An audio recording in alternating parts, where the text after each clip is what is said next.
So I know a lot of companies are probably thinking when they hire you, or even before they hire you, and maybe they hear about a referral or so on and so forth, is what is our ROI on this? Like, what value is she going to bring to the table for my employees, and how is this going to help us, the next quarter or the next year? How do you evaluate that when you're doing your training, and how do you um, translate that to your potential clients?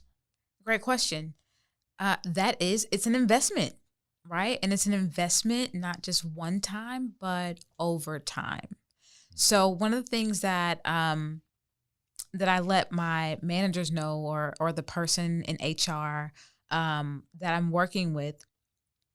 Number one, I want to know your pain points. What are your pain points? So I'll go back to the financial industry. There's a lot of metrics that cause pressure, right? Yep.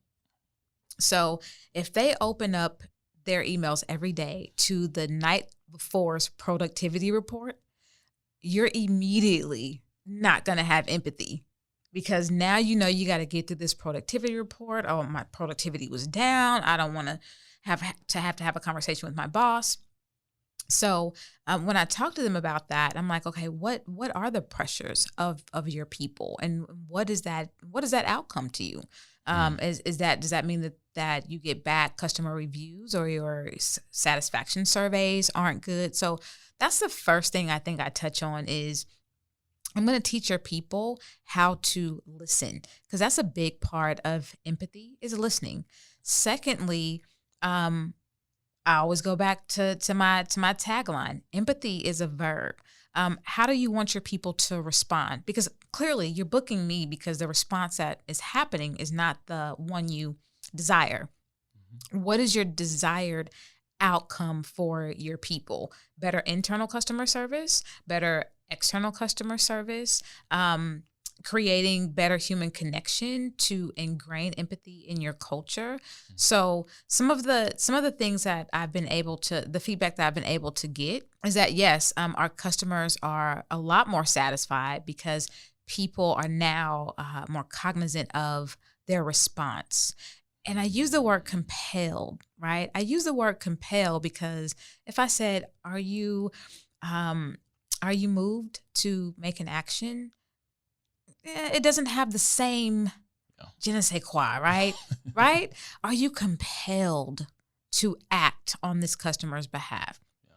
So I really want to turn your people into advocates for each other and advocates for your clients. So that's kind of where the basis of the effectiveness of my training starts. Are your people listening better? Pay attention to that.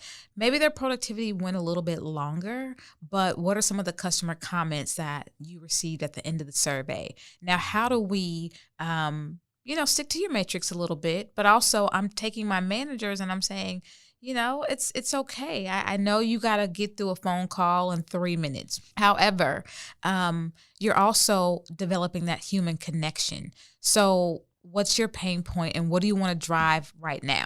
Because we can build on top of that. So initially when I go out, it's about building those listening skills and building that human connection and making sure that people walk away with the memory of your company. Because that person is creating a memory for your company. So let's start there and let's build on that. I have an empathy indicator assessment. So it can kind of tell me, where are we faltering in some areas and what we need to touch on. So it goes back to that. I do a lot of surveys. I have immediate survey feedback in the trainings, immediate reflection. I also work with the managers after the fact to just make sure that they are getting a return on their investment. I'm constantly sending them articles to read and research because it's important, just like in the training in Denver, that your empathy is as equally as important as their empathy.